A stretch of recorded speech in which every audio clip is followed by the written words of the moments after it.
Rice? What's this for? Man, don't you know the RICE protocol is not how we treat sprained ankles anymore? Let me show you a better way. Get up and get down, get up and get down. So you just had a sprained ankle. Well, did you know that the doctor that came up with the RICE protocol, rest, ice, compress, elevate, actually came out in 2013 and recanted his statement, saying that ice slows and delays the healing process. So if you want to get back to 100% as quickly and efficiently as possible, you need to ditch the ice and use movement as medicine. So if you just sprained your ankle, here's what you're going to do instead. You're going to start by just creating as much relative pain-free motion as possible. For most people, at first, it's just going to be pumping the ankle up and down. For a lot of people, it may hurt a lot to walk and put a lot of weight through your ankle at first. So just trying to pump the ankle up and down is a good first start. Now, what this is going to do is activate the lymphatic system, which is going to help pump swelling out of the area. When you ice and rest, swelling just accumulates and does not move out of the ankle. So when we take the ice away and move the body, muscle contraction activates the lymphatic system, which then pulls out swelling. The only way to remove swelling is through the lymphatic system, and that is activated with movement. So when you rest, you're not efficiently pumping swelling out. Now, something like this at first, 20 pumps up and down. You can also move in and out and do circles, but move this ankle as much as possible. Unless it's creating excruciatingly intense 10 out of 10 pain, this is something you want to do as frequently as possible. Now, let's say you still can't weight bear yet, but you want to take that next step. We're going to add in just a little bit of resistance.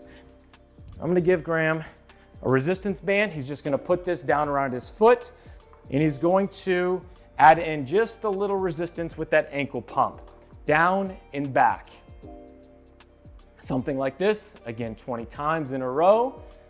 And then we can also bring in a few other ranges of motion. Put this foot up right here.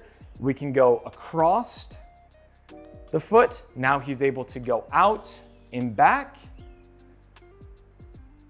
And then he can also bring his foot across to the other side. So if we bring your foot over here, now we can create leverage and go in.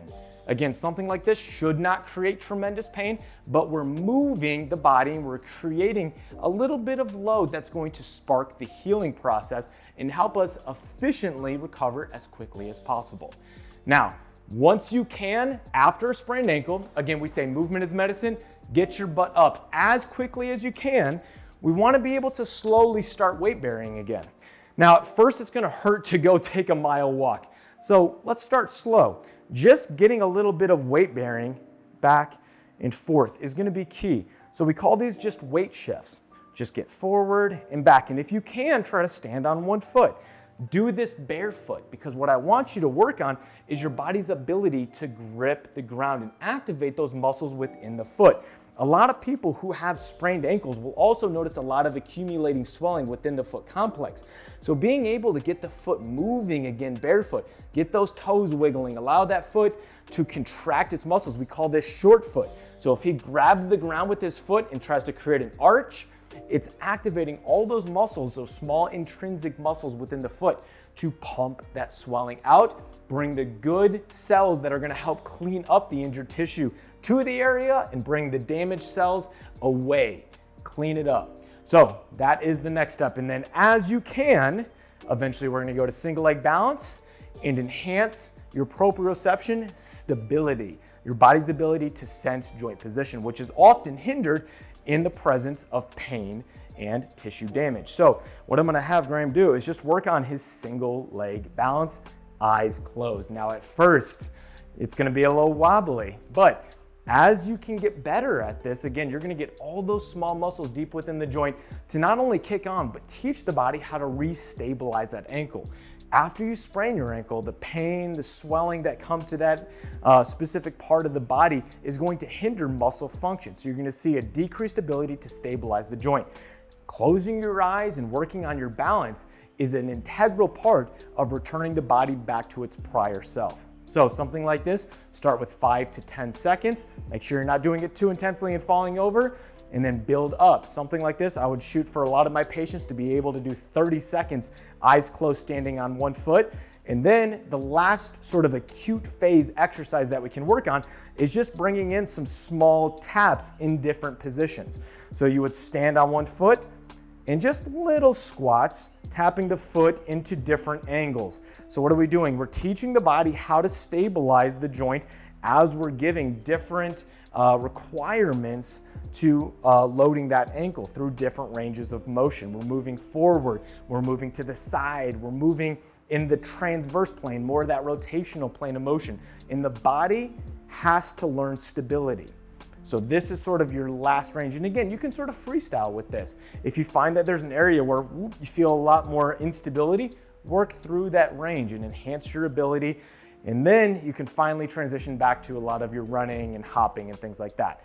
But again, what's the most important part of this entire video is that this is not how we fix sprained ankles. Ditch the rice, work on movement is medicine. Grade your movement based on what you can do. Again, because we're ditching ice, that does not mean we heat, and it does not mean we just rest. We grade our movement based on what we're able to do to slowly reacclimate the body to being able to handle load, draw the damaged tissue and the swelling out from around the area, bring the good cells that promote healing to that joint that needs it, and that's how we get back to 100%. So if you guys have any questions, let me know in the comment section below. And until next time, guys, happy squatting. They say that energy flows where attention goes, so I pay no mind. Why waste my time with all these negative cats scratching? So caught up in their egos, these people have lost.